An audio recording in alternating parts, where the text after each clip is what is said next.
Assalamualaikum and hello everyone, this is Suhaib Salim. Welcome to the new video lecture in the series of the computer fundamentals. In this video lecture I am going to discuss about RAM. हम लोगों ने last lecture में memory की first type को बड़े अच्छे से discuss किया था जो कि कैशे मेमोरी थी। हम लोगों ने कहा था कि कैशे मेमोरी होती क्या है, उसकी डेफिनेशन देखी थी, उसके बाद उसकी वर्किंग देखी थी, कैशे मेमोरी कंप्यूटर में कैसे और कहाँ एग्जिस्ट करती है वो देख लिया था, डायग्राम हमने देखी थी, हमने उसकी टाइप्स या उसके लेवल्स को भी डिस्कस कर लिया था कि कैशे मेमोरी के 3 लेवल्स होते हैं, लेवल 1, लेवल 2, लेवल 3, और उन लेवल्स में कितनी स्टोरेज कैपेसिटी या कितना उन लेवल्स का साइज होता है डेटा को या इंस्ट्रक्शन को स्टोर करने के लिए, हमने वो भी देख लिया था। आज का जो हमारा लेक्चर है वो मेमोरी की सेकंड टाइप पे होगा जो कि प्राइमरी मेमोरी है। और प्राइमरी मेमोरी याद रहे 2 तरह की होती है, रैम और रोम। और जो रैम है ना वो हम आज के लेक्चर में डिस्कस करेंगे। प्राइमरी मेमोरी में जो फर्स्ट टाइप होगी रैम, वो हम आज देखेंगे कि रैम क्या है, रैम कहाँ एग्जिस्ट करती है, रैम की वर्किंग क्या है, रैम की टाइप्स क्या हैं, वो जो टाइप्स हैं वो आपस में अगर उनका कंपैरिजन करें तो डिफरेंस क्या है दोनों टाइप्स का रैम की। तो उसके बाद जो नेक्स्ट लेक्चर हमारा होगा वो प्राइमरी मेमोरी की सेकंड टाइप जो कि रोम है उस पर होगा।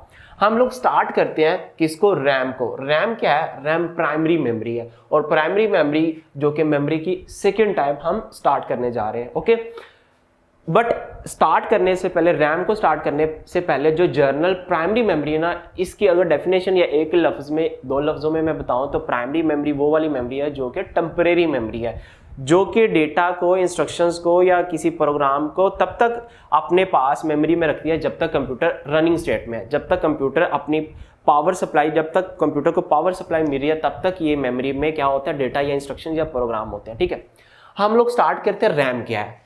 सो रैम का एब्रीवेशन देखें, मैंने यहाँ पे बोल्ड करके लिखा है random access memory. RAM stand for random access memory. ये क्या है, it is a hardware device. ये हार्डवेयर डिवाइस है। All the physical component are the hardware devices generally located on motherboard. और ये जो रैम है ये मदरबोर्ड पे एग्जिस्ट करती है, ये मदरबोर्ड पे लोकेटेड होती है। हम लोगों ने कहा था कि हमारे कंप्यूटर सिस्टम में जितने भी कंपोनेंट होते हैं, जितनी भी फिजिकल डिवाइसेस होती हैं ना, वो सारी की सारी डिवाइसेस या कंपोनेंट या एलिमेंट कंप्यूटर सिस्टम में एक कंपोनेंट, मेजर मेन कंपोनेंट होता है जिसको बैकबोन ऑफ द कंप्यूटर कहा जाता है, उसके साथ वो क्या होते हैं, कनेक्ट होती हैं। या वो जो बैकबोन ऑफ द कंप्यूटर जिसको सर्किट बोर्ड, जिसको मदरबोर्ड कहा जाता है ना, वो उन सारे कंपोनेंट को, वो उन सारे एलिमेंट को क्या करता है, कनेक्ट करके आपस में कम्युनिकेशन करवाता है। तो रैम जो हार्डवेयर डिवाइस है, हार्डवेयर कंपोनेंट है, हमारा एक मेमोरी है, ये भी मदरबोर्ड के साथ होती है, ये भी मदरबोर्ड पे लोकेट की जाती है। ठीक है, और ये जो रैम है ना, it is internal memory of the CPU. ये सीपीयू की इंटरनल मेमोरी है जो कि क्या करती है, सीपीयू को अलो करती है कि सीपीयू अपना डेटा, अपनी इंस्ट्रक्शंस, अपने प्रोग्राम को यहाँ पे रैम पे क्या करे, स्टोर कर पाए। मैं रिपीट कर रहा हूँ, ये सीपीयू की इंटरनल मेमोरी है जो कि सीपीयू को अलोज करती है कि सीपीयू अपना डेटा, अपने प्रोग्राम या अपनी इंस्ट्रक्शंस को रैम पे क्या करे, टेम्परेरी बेसिस पे स्टोर कर पाए। इट इज रीड और राइट मेमोरी। ये रैम जो है रीड और राइट मेमोरी है, ये दोनों काम करती है, रीड भी करती है और राइट भी करती है। हम जो रैम प्राइमरी मेमोरी की सेकंड टाइप को देखेंगे रोम। रोम का एब्रीविएशन है रीड ओनली मेमोरी। वहां पे कोई डेटा, कोई इंस्ट्रक्शन, कोई रिजल्ट को अपडेट या राइट नहीं किया जाता, वहां पे सिर्फ इंस्ट्रक्शन या डेटा को रीड किया जाता है। रैम में क्या होता है कि डेटा रीड भी रैम से किया जाता है और रैम से हम डेटा, रैम पे हम डेटा अपडेट भी कर सकते हैं, रैम पे हम डेटा राइट भी कर सकते हैं, न्यू डेटा राइट कर सकते हैं, या जो डेटा पहले पड़ा हम उसको अपडेट भी कर सकते हैं। और ये करेगा कौन, ये सीपीयू, लेट्स सपोज हम जो वर्किंग कर रहे हैं, वो जो भी प्रोग्राम लोड हुआ है वो रैम पे है। अब उसकी प्रोसेसिंग कैलकुलेशन कहाँ पे होगी, सीपीयू के पास होगी। अब वहाँ डेटा लेगा सीपीयू, कहाँ से डेटा लेगा, रैम से लेगा। और रैम से क्या, मैं कह रहा हूँ जब डेटा रैम से लेगा तो रैम से क्या कर रहा है, रीड कर रहा है। और जब बैक वो कैलकुलेशन करके रिजल्ट देगा तो वो जो रिजल्ट जाके स्टोर होगा पहले वो प्राइमरी मेमोरी में होगा, और प्राइमरी मेमोरी के किस हिस्से में होगा, रैम में होगा। और जब आप उसको परमानेंटली सेव करना चाहते हैं तो कहाँ पे चला जाता है, हार्ड डिस्क में चला जाता है। एक एग्जाम्पल देता हूँ, आप लोग अपनी असाइनमेंट बना रहे हैं, वर्ड डॉक्यूमेंट बना रहे हैं, आप लोग अपने जो वर्ड डॉक्यूमेंट, जो फाइल आप लोगों ने ओपन किया उसमें कॉपी पेस्ट कर रहे हो, या अपनी असाइनमेंट या थीसिस या कोई प्रोजेक्ट कर रहे हो, डॉक्यूमेंटेशन कर रहे हो। अब वो अभी करंटली जब तक आप उसको परमानेंटली सेव नहीं ना करोगे, वो सारे रिजल्ट रीड और राइट, वो अपडेट, वो इंसर्ट, सारा काम कहाँ पे हो रहा है, रैम पे होगा। रैम पे हो रहा है, और जब आप उसको कर देते हो कंट्रोल एस या उसको सेव कर देते हो या सेव एज कहीं किसी फोल्डर में कर देते हो, तो वो जब किसी फोल्डर में करते हो ना, तो वो परमानेंटली कहाँ पे चला जाता है, हार्ड डिस्क में चला जाता है, जो कि सेकेंडरी डिवाइस है, सेकेंडरी स्टोरेज डिवाइस है। और जब तक वो आपके सामने है और जब तक आपने उसको सेव नहीं किया, कहीं पे स्टोर नहीं होगा, वो सिर्फ रहेगा कहाँ पे, प्राइमरी मेमोरी के रैम वाले हिस्से में या रैम मेमोरी में। ओके, उसके बाद it is a volatile memory. Volatile memory किसको कहा जाता है, टेम्परेरी मेमोरी को कहा जाता है। इसका क्या मतलब है कि जब तक कंप्यूटर में सप्लाई आती रहेगी, जब तक कंप्यूटर ऑन होगा, ये मेमोरी में जो डेटा होगा तब तक ही रहेगा। लेट्स सपोज जैसे ही पावर सप्लाई कट डाउन हुई, या लेट्स सपोज आप काम कर रहे थे, जो लैपटॉप है उसकी बैटरी डेड होगी, तो वो लैपटॉप ऑफ हो जाएगा, तो जितना भी रैम पे काम हो रहा होगा वो रैम बिल्कुल क्लीन हो जाएगी, रैम पे सारा डेटा अरेज हो जाएगा। ओके, तो इसकी मजीद अगर डिटेल में चलें, हम कहते हैं कि जब आप लोग कंप्यूटर सिस्टम को ऑन करते हो, तो कंप्यूटर सिस्टम में जब आप प्रोग्राम को फिर ओपन करते हैं और उसके साथ operating system, program, data, instructions, वो सारे के सारा रैम पे क्या कर दिया जाता है, लोड कर दिया जाता है। और जब तक कंप्यूटर सिस्टम ऑन रहेगा, वो डेटा, वो इंस्ट्रक्शन, वो ऑपरेटिंग सिस्टम के इंस्ट्रक्शन या ऑपरेटिंग सिस्टम के डिफरेंट जो फंक्शन होंगे, जो प्रोग्राम्स होंगे, जो प्रोसेस होंगे, वो भी क्या हो जाएंगे, ख़त्म हो जाएंगे, वो भी रैम से रिमूव हो जाएंगे, और रैम क्या हो जाएगी, बिल्कुल फ्री हो जाएगी। रैम में उस टाइम पे जब जैसे ही आपका लैपटॉप ऑफ होगा, जैसे ही आपका कंप्यूटर सिस्टम ऑफ हो जाएगा, स्विच ऑफ हो जाएगा, तो रैम पे कोई डेटा, कोई प्रोग्राम, कोई इंस्ट्रक्शंस नहीं होगी। इसको कहा जाता है वोलाटाइल मेमोरी, कि ये टेम्परेरी मेमोरी है, इसमें डेटा, इसमें इंस्ट्रक्शंस, इसमें प्रोग्राम, इसमें ऑपरेटिंग सिस्टम तब तक ही काम करेगा, इसमें सीपीयू तब तक अपनी प्रोसेसिंग, तब तक अपने फंक्शन को परफॉर्म करेगा जब तक कंप्यूटर सिस्टम ऑन है, जब तक कंप्यूटर सिस्टम में पावर सप्लाई आ रही है। जैसे पावर सप्लाई कट ऑफ होगी, जैसे पावर सप्लाई बंद करोगे, तो रैम क्लीन हो जाएगी, रैम में कोई डेटा, कोई इंस्ट्रक्शन, कोई प्रोग्राम नहीं रहेगा। उसके बाद data can be access randomly. इसके नेम से देखो तो ये रैंडम एक्सेस मेमोरी है। तो इसमें जो डेटा होता है ना, इसमें मेमोरी सेल होते हैं रैम में, ठीक है। रैम में डिफरेंट मेमोरी सेल्स होते हैं जो कि बिट को स्टोर करते हैं, जीरोज या वंस को, और ये यहाँ पे ना डेटा रैंडमली सीपीयू एक्सेस करता है, ठीक है। इसमें ये जो रैम है, इससे सिर्फ जो सीपीयू है वो ही क्या करता है, डेटा को एक्सेस कर रहा है, रीड कर रहा है या राइट कर रहा है, हमने पहले देख लिया। तो वो रैंडमली करता है। हम बात करें ना सीडी की बात करें या डीवीडी की बात करें, वहाँ पे डेटा सिक्वेंशली एक्सेस किया जाता है। बट जो रैम है ना, यहाँ पे डेटा इस तरह नहीं होता है कि पहला मेमोरी सेल, फिर दूसरा, फिर तीसरा, फिर फोर्थ, फिर फिफ्थ, फिर सिक्स। रैंडम डेटा यहाँ से रैंडम मेमोरी सेल से क्या किया जाता है, एक्सेस किया जाता है। उसके बाद a computer performance mainly depend on the storage capacity. अगर आपके कंप्यूटर सिस्टम में, आप लोग अगर कभी कंप्यूटर सिस्टम या लैपटॉप परचेज करने गए हैं, तो लेट्स सपोज आप पहले क्या करते हैं, गूगल से उसकी डिफरेंट इंस्ट्रक्शन या गूगल से डिफरेंट रिक्वायरमेंट देख के जाते हैं कि मेरे लिए कौन सा कंप्यूटर या कौन से डिवाइस या कौन सा लैपटॉप बेस्ट रहेगा। तो आप कहते हो कि इतनी रैम होनी चाहिए, इतनी हार्ड डिस्क होनी चाहिए, इतना प्रोसेसर होना चाहिए। तो कंप्यूटर की परफॉर्मेंस, कंप्यूटर की स्पीड, कंप्यूटर की एफिशिएंसी के लिए रैम का एक बहुत बड़ा हाथ है। अगर आपकी रैम हाई स्टोरेज की है, ज़्यादा स्टोरेज की है, तो आपका कंप्यूटर सिस्टम की परफॉर्मेंस और स्पीड उतनी ही फास्टर होगी। अगर आपके कंप्यूटर सिस्टम में रैम कम है, तो जब आप उसमें वर्किंग करोगे, जब आप उसमें डिफरेंट सॉफ्टवेयर इंस्टॉल करोगे, तो कंप्यूटर क्या होगा, अपनी परफॉर्मेंस अच्छी नहीं देगा। तो कंप्यूटर की परफॉर्मेंस किस पे डिपेंड करती है, वो रैम पे भी करती है। बाकी डिवाइसेस के साथ साथ रैम पे भी, प्रोसेसर के साथ साथ रैम पे भी क्या कर रही होती है, बेस कर रही होती है कंप्यूटर की परफॉर्मेंस। ओके, हम इसके बाद कंप्यूटर की अगर एक और एग्जांपल लेना, कंप्यूटर सिस्टम में रैम की एग्जांपल लें, तो हम कहते हैं कि जो रैम है ना, ये हम ह्यूमन में बात करते हैं, ह्यूमन में शॉर्ट टर्म मेमोरी होती है और लॉन्ग टर्म मेमोरी होती है। जो शॉर्ट टर्म मेमोरी है ना, उसको कंसिडर कर लें वो रैम है, और जो लॉन्ग टर्म मेमोरी होती है ना, वो है हार्ड डिस्क। ओके, तो जो शॉर्ट टर्म मेमोरी होती है, वो शॉर्ट ड्यूरेशन की मेमोरीज को या थॉट्स को या चीज़ों को अपने अंदर स्टोर करती है। ह्यूमन के अंदर जो शॉर्ट टर्म मेमोरी है, वो शॉर्ट ड्यूरेशन को स्टोर कर रही होती है, और जो लॉन्ग टर्म मेमोरी है ना, वो लॉन्ग ड्यूरेशन, उसमें मंथ्स हो सकते हैं, उसमें ईयर्स हो सकते हैं, लॉन्ग टर्म ड्यूरेशन को क्या कर रही होती है, स्टोर कर रही होती है। और जब आप लोगों की शॉर्ट टर्म मेमोरी में कोई बात आप लोग फ्रेश करना चाहते हो, तो कहाँ से लेके आते हो, लॉन्ग टर्म मेमोरी से लेके आते हो। मैं रिपीट कर रहा हूँ, लेट्स सपोज अभी मैं कुछ लेसन को याद कर रहा हूँ। ओके, अभी मैं याद करते करते चला गया हूँ, उठ गया हूँ अपने डेस्क से, अपने टेबल से। अब वो क्या होगा, वो मेमोरी परमानेंटली, अगर तो मैंने अच्छे से उसको प्रिपेयर कर लिया, लॉन्ग टर्म मेमोरी में जाके स्टोर हो जाएगी, शॉर्ट टर्म से क्या होगी, रिमूव होगी। अब जब मैं उसको शॉर्ट टर्म में लेके आऊँगा तो कहाँ से लेके आऊँगा, उसको मैं पहले वहाँ से पिक करूँगा लॉन्ग टर्म मेमोरी से और शॉर्ट टर्म मेमोरी में उसको लोड करवाऊँगा। मतलब मैं ये जो ह्यूमन के अंदर सारा स्ट्रक्चर उसकी बात कर रहा हूँ। तो इसी तरह हमारे कंप्यूटर सिस्टम में भी ऐसा है, जब हमारी जो रैम है वो फिल हो जाती है, उसमें डेटा जो उसकी कैपेसिटी है, लेट्स सपोज 2 GB है, 2 GB रैम है, तो उसकी स्टोरेज कैपेसिटी फिल होगी, तो प्रोसेसर क्या करेगा, हार्ड डिस्क के पास जाएगा और जो ओल्ड डेटा पड़ा होगा रैम से उसको रिमूव करके उसकी जगह अपडेट कर देगा, न्यू डेटा को ओवरले कर देगा, ओल्ड डेटा पे न्यू डेटा को ओवरले कर देगा। और इसकी एक और एग्जांपल समझे कि आप एक पेज लिया, उस पेज पे आप कैलकुलेशन कर रहे हो, आप डिफरेंट टास्क परफॉर्म कर रहे हो।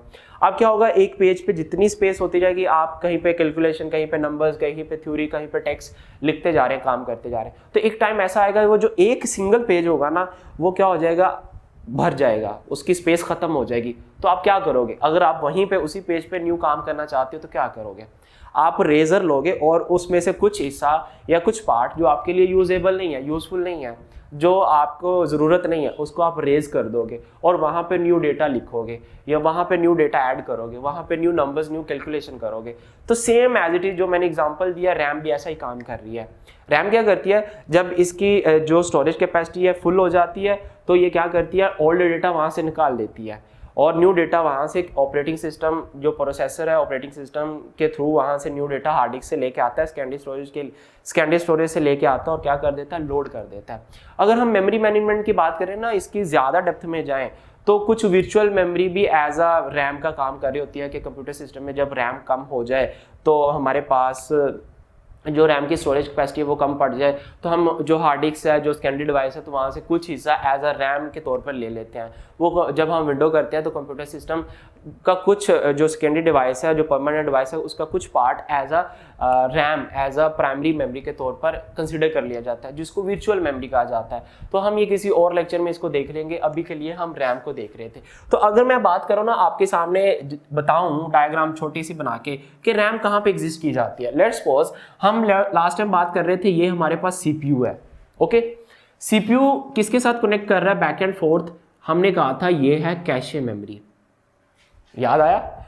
कैशे मेमोरी किसके साथ कर रही है, समझ ले, गौर से समझिएगा।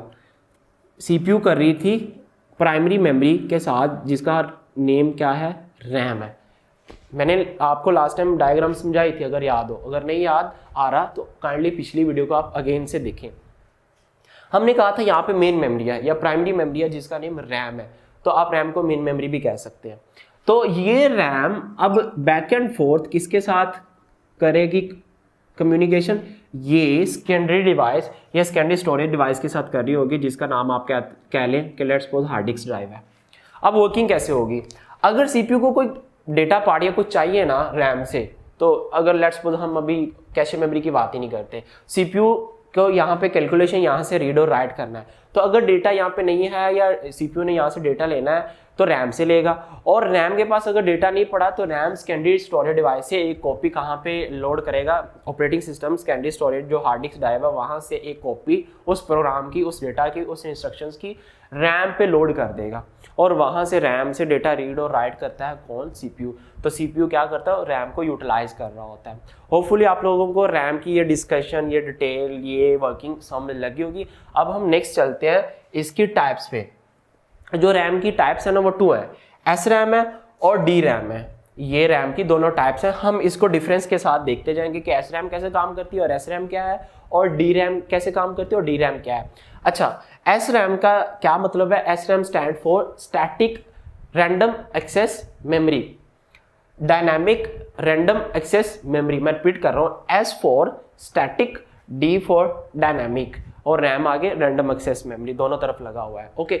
अच्छा, स्टैटिक अगर जल्दी से आप लोगों को बताऊं ना, स्टैटिक का वैसे ट्रांसलेशन या स्टैटिक का मतलब क्या होता है, स्टैटिक का मतलब होता है एक जगह पे स्टिल रहना, जो हमने काम किया वो वहां पे रहेगा, और अगर टाइम टू टाइम अपडेट होता रहे, चेंज होता रहे, वो डायनामिक होता है, ठीक है। जिस तरह हमारे पास स्टैटिक वेब पेज होते हैं और डायनामिक वेब पेज होते हैं, और जो स्टैटिक वेब पेज है उसमें क्या होता है कि जो इन्फॉर्मेशन, जो वेब पेज लोड हो जाता है वो एज इट इज रहता है जब तक आप उसको रिफ्रेश ना करें, जब तक आप उसको रिकॉल ना करवाएं, ओके। तो एस रैम क्या है, SRAM stores information as long as power is supplied. जब तक कंप्यूटर सिस्टम में पावर सप्लाई आती रहेगी वो जो डेटा है वो एज इट इज रिटेन रहेगा। रिटेन का मतलब वहां पे स्टोर रहेगा। कहाँ पे? SRAM में।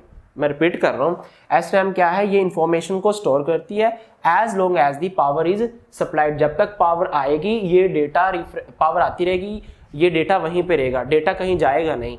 और अगर लेट्स सपोज हम बात जिस तरह पहले की कि पावर सप्लाई खत्म कर देते हैं तो ऑब्वियस बात है ये क्या हो जाएगी, रैम का ये जो SRAM है या DRAM है ये फ्री हो जाएगी।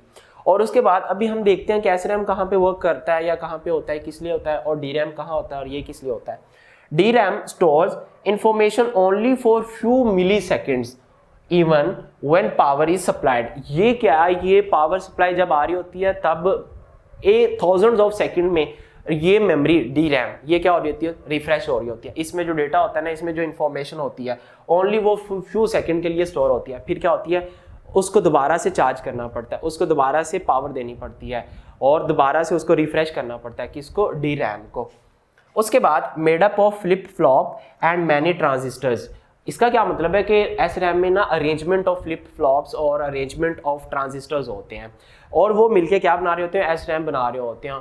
और इसके बाद हम बात करें ना SRAM की, SRAM में मेमोरी सेल्स होते हैं और वो मेमोरी सेल क्या करते हैं? बिट्स को स्टोर करने के लिए यूज़ किए जाते हैं। और जो मेमोरी सेल है ना, हम अगर और थोड़ा सा अंदर जाए, डेप्थ में जाए, तो मेमोरी सेल ही एक्चुअली क्या है? अरेंजमेंट ऑफ फ्लिप फ्लॉप और the arrangement of the transistor दोनों होते हैं इसमें। अब फ्लिप फ्लॉप क्या है? फ्लिप फ्लॉप मेमोरी टाइप है, ठीक है, जो क्या करती है? अपने अंदर बिट्स को स्टोर करती है। उसके बाद जो SRAM है made up of capacitors and few transistor. इसमें SRAM में at the same time 6 transistor काम कर रहे होते हैं और जो DRAM है ना, इसमें एक ट्रांजिस्टर या एक कैपेसिटर होता है। अब आप लोगों को कैपेसिटर शायद आप लोगों ने कभी सुना हो या कैपेसिटर की वर्किंग आप लोगों ने स्कूल या कॉलेज लेवल पे कैपेसिटर को पढ़ा हो फिजिक्स में। तो कैपेसिटर क्या होता है? कैपेसिटर चार्ज होता रहता है, उसमें जब इलेक्ट्रिक करंट पास हो रहा होता है और जब उसमें चार्ज हो जाता है फिर थोड़ी देर बाद उसको फिर से डिस्चार्ज होने के बाद फिर से चार्ज करना पड़ता है और जब जैसे ही डिस्चार्ज होता है फिर से उसको क्या करना पड़ता है? डिस्चार्ज होने के बाद चार्ज करना पड़ता है। तो कैपेसिटर क्या होता है? ये फ्यू सेकंड के बाद फिर से क्या करना पड़ता है? चार्ज करना पड़ता है और इसीलिए ये DRAM में क्या होता है? यूज किया जाता है, क्योंकि यहाँ पे हमने कहा कि इंफॉर्मेशन फ्यू सेकंड के लिए या मिली सेकंड के लिए क्या होती है? स्टोर होती है और जब फ्यू सेकंड मिली सेकंड गुजर जाते हैं तो फिर से उसको पावर पास करनी पड़ती है, फिर उसको चार्ज करना पड़ता है। तो इसीलिए DRAM में क्या है? कैपेसिटर्स है और जो हमारे पास SRAM है वहाँ पे फ्लिप फ्लॉप है। फ्लिप फ्लॉप को आप जो बिट्स दे दोगे वो वहीं पे लेके रिटेन रहेगा, वहीं पे स्टिल रहेगा, चेंज नहीं करेगा। यहाँ पे मेमोरी सेल्स होते हैं। Does not refresh on regular basis. SRAM को रेगुलर बेसिस पे रिफ्रेश नहीं किया जाता। इसका जो साइकिल टाइम होता है ना वो बहुत ज़्यादा होता है। मैं रिपीट कर रहा हूँ, लेट्स सपोज ये थोड़े देर के बाद या थोड़े अर्से के बाद इसको रिफ्रेश करने की ज़रूरत नहीं पड़ती, क्योंकि पहले बताया कि ये इंफॉर्मेशन तब तक रहती है इसमें SRAM में जब तक आपके पास पावर सप्लाई हो रही होती है कंप्यूटर सिस्टम में। But on the other hand जो DRAM है ना, इसमें भी मेमोरी सेल्स होते हैं। ओके, ये भी क्या करता है? डेटा को तो ऑब्वियस बात है इसने स्टोर करना ही है, इंफॉर्मेशन को तो स्टोर करना ही है, बट वर्किंग डिफरेंट है। वर्किंग कैसे डिफरेंट है कि ये कंटिन्यूसली इसको चार्ज और डिस्चार्ज करना पड़ता है, ठीक है, करना नहीं पड़ता मतलब ये ऑटोमेटिकली हो रहा होता है। और need to refresh on regular basis. ये क्या होता है? हमने पहले डिस्कस किया, इसमें कैपेसिटर्स होते हैं और इसमें पावर सप्लाई जब आ रही होती है तब भी क्या होता है? इसको बार बार रिफ्रेश करना पड़ता है। रिफ्रेश कैसे करना पड़ता है? चार्ज देना पड़ता है, अगेन एंड अगेन चार्ज देना पड़ता है, क्योंकि इसमें कैपेसिटर लगे होते हैं। It has no charge leakage property. क्यों? क्योंकि डेटा एक जगह स्टिल है, डेटा रुका हुआ है, डेटा हमने कहा कि स्टोर है, पावर आ रही है, जब तक तब तक डेटा हमारे पास SRAM में रहेगा। तो भाई जो चार्ज लीकेज है वो तो हो ही नहीं रही। बट जो उसके साथ DRAM है ना, इसमें it has charge leakage property. इसमें क्या हो रहा है? चार्ज लीकेज प्रॉपर्टी हो रही है, जिस वजह से इसको रिफ्रेश किया जाएगा रेगुलर बेसिस पे। हमने पहले बात की कि DRAM में क्या होता है? कैपेसिटर होते हैं, या DRAM की वर्किंग क्या है कि DRAM के कैपेसिटर जो है वो थोड़े अरसे के बाद, सेकंड्स के बाद क्या करते हैं? डिस्चार्ज हो जाते हैं। उसमें पावर सप्लाई क्या हो रही होती है? लीकेज हो रही होती है। तो उसको अगेन से पावर पास करके ये क्या देनी पड़ती है? हमें चार्ज देना पड़ता है, पावर देनी पड़ती है, जिसको हम कहते हैं कि ये DRAM है। ये DRAM की वर्किंग है, जहाँ पे लीकेज हो रही होती है, जहाँ पे हम रिफ्रेश करते हैं on the basis of the regular. उसके बाद जो एस रैम है इसका access time is about 10 nano seconds है, और उसके साथ साथ जो डी रैम है उसका access time is above 50 nano seconds है। ओके, ये इसका जो नैनो सेकेंड में ये अबव देन 50 होगा नैनो सेकेंड, और इसका 10 नैनो सेकेंड एक्सेस टाइम है। और ये क्या है, अगर हम कहते हैं कि इसमें property leakage, charge leakage property नहीं है, इसको रिफ्रेश नहीं करना पड़ता, तो इसमें रिफ्रेशिंग सर्किट नहीं इंप्लीमेंट किया जाता। बट उसके साथ साथ जो डी रैम होता है ना, इसमें आईसी होता है, इंटीग्रेटेड सर्किट लगा जाता है, जो कि क्या करता है, रिफ्रेशिंग सर्किट होता है, वो इंप्लीमेंट किया जाता है। क्यों इंप्लीमेंट किया जाता है, मैंने पहले बताया, क्योंकि इसमें चार्ज लीकेज प्रॉपर्टी होती है, इसमें चार्ज लीक होता है, इसमें डिस्चार्ज और चार्ज होता रहता है, जिस वजह से उसको रिफ्रेश करने की जरूरत बार बार पड़ती है। और इसीलिए जो रिफ्रेश करता है उस सर्किट को हम इस डी रैम के लिए एक साथ अटैच करते हैं, इंप्लीमेंट करते हैं डी रैम में। और ये जो एस रैम है ये डी रैम से फास्टर होती है और ये स्लोअर होती है। स्लोअर ही है ना, तो इसका 50 नैनो सेकेंड है और इसका 10 नैनो सेकेंड एक्सेस टाइम है। इसी वजह से हम कहते हैं कि ये फास्टर है, और ये क्या है, जो डी रैम है ये एस रैम से स्लोअर है। क्यों? क्योंकि इसका जो नैनो सेकेंड है ये अबव देन 50 हो जाता है। और उसके साथ साथ इसका साइज लार्ज होता है, और जो ये होता है ये स्मॉलर इन साइज होता है डी रैम। उसके बाद जो एस रैम है वो more expensive than D RAM है, और ये जो डी रैम है ये less expensive than S RAM है। और ये जो एस रैम है ना, ये यूज इन कैशे मेमोरी। असल पॉइंट कि हमने कहा था हम देखेंगे कि जो एस रैम या डी रैम है ना वो कहाँ पे एग्जिस्ट करती है या यूज़ कहाँ होती है। तो जो एस रैम है ना ये कैशे मेमोरी में यूज़ की जाती है। हम लोगों ने लास्ट टाइम लेवल्स भी इसके देखे थे कि ये लेवल 1 या लेवल 2 या लेवल 3 में जो एस रैम है वो यूज़ होती है, कि वो जो डेटा होता है, इन्फॉर्मेशन होती है, उसके पास टिक रहती है, और वो जब तक हम पावर पास कर रहे होते हैं, जब तक पावर सप्लाई होती है, तो वो इन्फॉर्मेशन वहाँ पे स्टोर रहेगी कैशे मेमोरी के उस हिस्से में, जिसमें हम कहते हैं कि ये एस रैम है। कैशे मेमोरी में again and again frequently use होता है, तो इस वजह से क्या होती है, कैशे मेमोरी में ये एस रैम यूज़ हो रही होती है। और उसके साथ साथ जो डी रैम है ना, यूज़ इन मेन मेमोरी, ये एज अ मेन मेमोरी का काम कर रही होती है। मेन मेमोरी में ये डी रैम यूज़ हो रही होती है। जिस तरह आप लोग अगर मार्केट में लैपटॉप या अपना कंप्यूटर सिस्टम परचेज करने जाते हैं, तो आप लोगों ने कभी ये सुना होगा कि रैम की ये टेक्नोलॉजी है, DDR3, DDR4, डिफरेंट काइंड की ये क्या है टेक्नोलॉजी है रैम की।